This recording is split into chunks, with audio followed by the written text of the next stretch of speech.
one Agenda 111 hospital going into one person's pocket.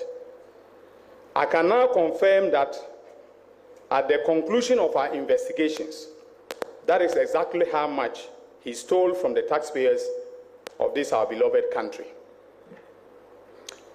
In consequence, and in exercise of the power conferred on me under Article 88 of the Constitution, I have today filed charges against Mr. Adu Boahen, his wife Angela Adu Boahen, one Mildred Donko, a former employee of UMB Bank, who resigned just in time to join in the criminal enterprise, and a company called Advantage Solutions Limited, a holding company owned by Mr. Adu Boahen and his wife, which received a substantial portion of the funds and was used as a conduit for funneling the funds into other companies owned by them. These other companies are Vertex Properties Limited, Vertex Solutions, and of course, the famous BNC Communications Bureau Limited, which was, if you remember, that was a vehicle that was used to steal the 49,100,000 Ghana cedis from the national security accounts. Based on the evidence on the docket, we have charged Mr. Adu Boahen with stealing, 3 counts of stealing, 1 count of defrauding by false pretenses, another count of willfully causing financial loss to the state, another count of using public office for profit and money laundering. His wife, Angela Adu Boahen, has been charged with conspiracy to steal, collaboration to commit the crime of using public office for private benefit or profit, conspiracy to commit money laundering and money laundering. In the case of Mildred Donko, we have charged her with 2 counts of conspiracy to commit money laundering and money laundering. The same goes for the company known as Advantage Solutions.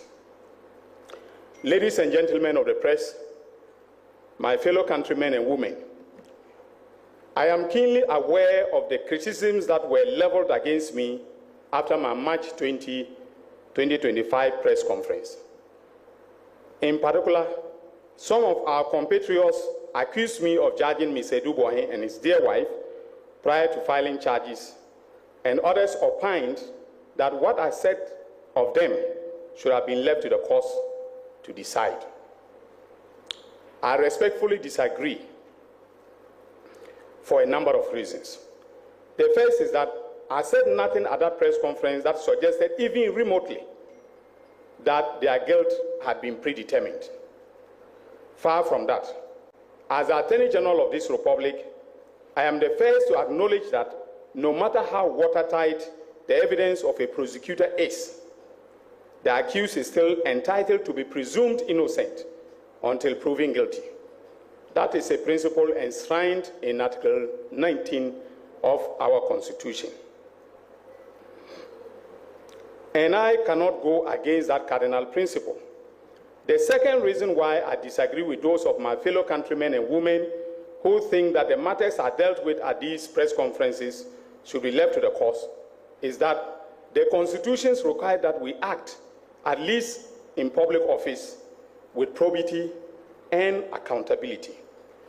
I see these press briefings, including the one I'm having today, as a way of breathing life into those cardinal values of our Constitution. Lastly, I think that there is absolutely nothing wrong with a prosecutor exhibiting confidence in his case.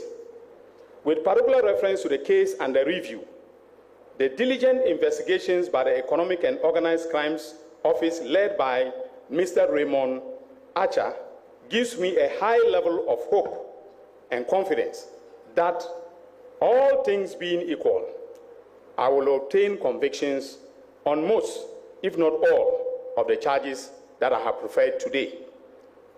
Besides the documentary evidence involving bank statements, deposit slips, check numbers, and so on and so forth, we have persons with deep knowledge of the matter who have agreed to testify at the trial.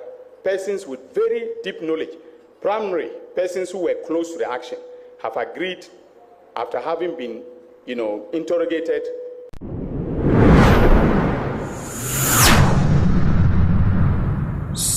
MTV New Vision.